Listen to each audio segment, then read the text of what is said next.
men are Freemasons, members of a worldwide fraternity which unites working men in small towns with men of rank and opulence occupying the highest seats of power. Once public Masonic parades were commonplace, but this annual march by the Masons of Melrose in Scotland is probably the last in Britain.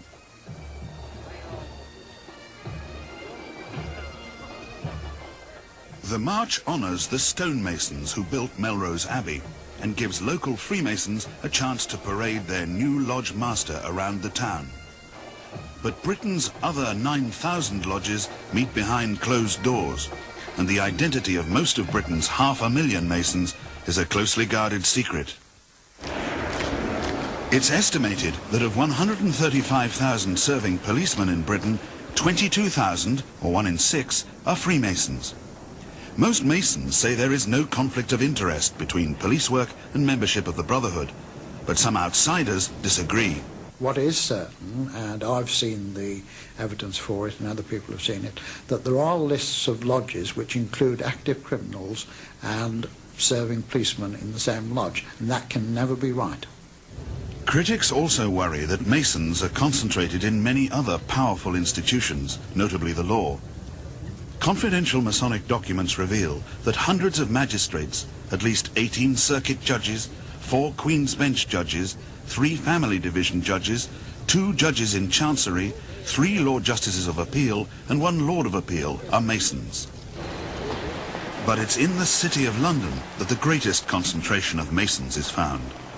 For Britain's richest square mile, there are hundreds of Masonic lodges in which brothers from the great banks and insurance houses, the stock exchange and all the other money markets meet in secret.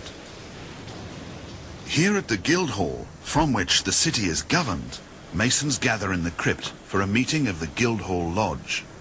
A past lodge master, Sir Kenneth Cork, is handed the briefcase containing his ceremonial apron by his chauffeur. The head of one of the city's most successful accountancy firms, specializing in company liquidations and bankruptcies, Sir Kenneth is also a former Lord Mayor of London. Since 1900, 70 London Lord Mayors have been Masters of Guildhall Lodge, evidence of the high esteem in which Masons are held in Britain's traditional institutions. But have other Masons used the Brotherhood for corrupt ends, as even some Masons claim? I think that people use Freemasonry or for the wrong purposes. They use it as a way to get on, to improve their position, to get promotion, and corrupt people use it to carry out their corruption in a secret manner, with very little chance of being caught.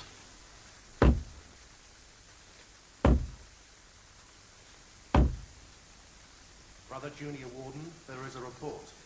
Tonight, in the first of 6 programs on the Brotherhood's power and influence, we investigate the secret ceremonial rituals of the ancient fraternity of free and accepted Masons and show how its members have ranged from the highest to the lowest in British society, from kings to convicts. Whom have you there? Mr. Martin, a poor candidate in a state of darkness. Filming the mysteries of Freemasonry is forbidden, so, using Masonic handbooks and helped by Master Masons, we have reconstructed the Brotherhood's rituals. Tonight, thousands of men all over Britain are performing these mystic rites. Worshipful Master, Mr. Martin, a poor candidate in a state of darkness, who has been well and worthily recommended. There are 3 degrees of initiation into basic craft Freemasonry. This is the first degree ritual, in which the candidate seeks to become an apprentice Mason. Do you, Brother Innerguard, vouch that he has been properly prepared? I do, Worshipful Master. Then let him be admitted in due form. Brother Deacons.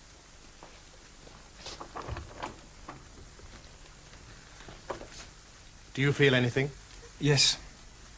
Women are not allowed to become Masons, and some interpretations of the ritual say the candidate's left breast is exposed to prove that he is not a woman. His trouser leg is rolled up to show that he's able-bodied, and he is blindfolded because he is in a state of darkness, seeking light. To non-Masons, these rituals might seem a strange pastime for grown men to indulge in. But psychologist Jane Furbank, who studied male bonding, believes that Freemasonry may satisfy a deeper need than other all-male groups. Thus assured, I will thank you to kneel while the blessing of heaven is invoked on our proceedings. On the purely practical level, it has the same need as joining the local Chamber of Commerce, the golf club and all the rest.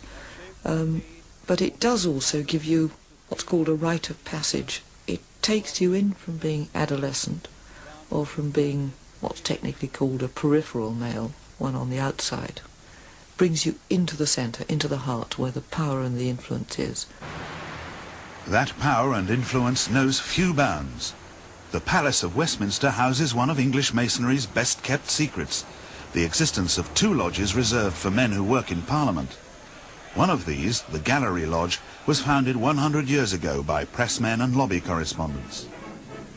The other was created at the suggestion of the Prince of Wales, later King Edward VIII, an ardent Mason. In the 1920s, he was upset to learn Labour politicians were being blackballed when proposed as members of Masonic lodges.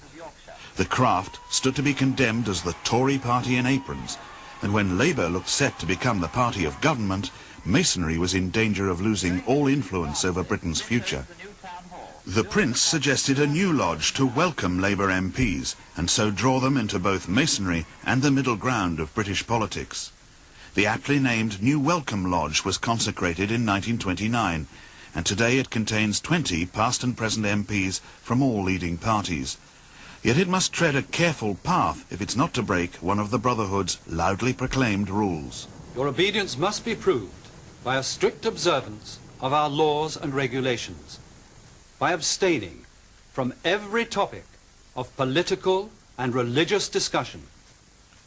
Despite this injunction against discussing politics within the lodge, there is no rule against Masons interfering in politics outside the lodge.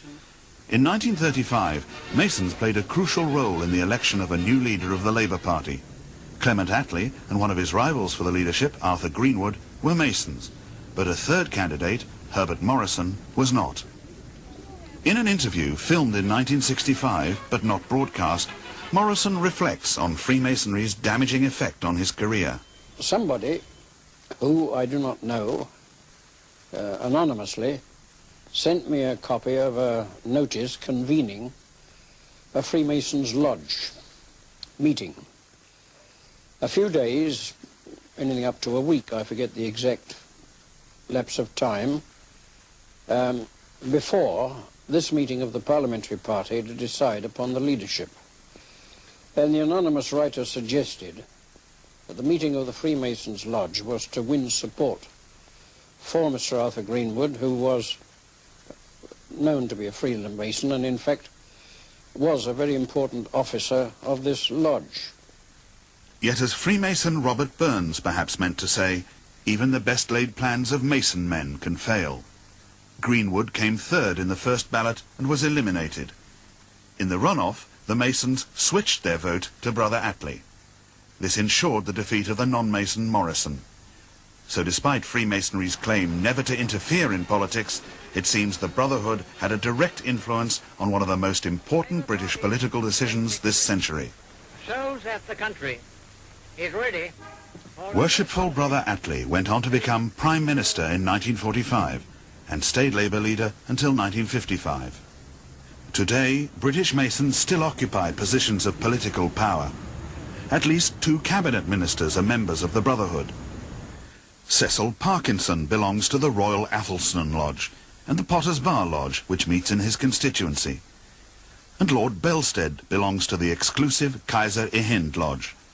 He became leader of the House of Lords in 1988, succeeding another Mason, Viscount Whitelaw, who had been Mrs. Thatcher's Deputy Prime Minister.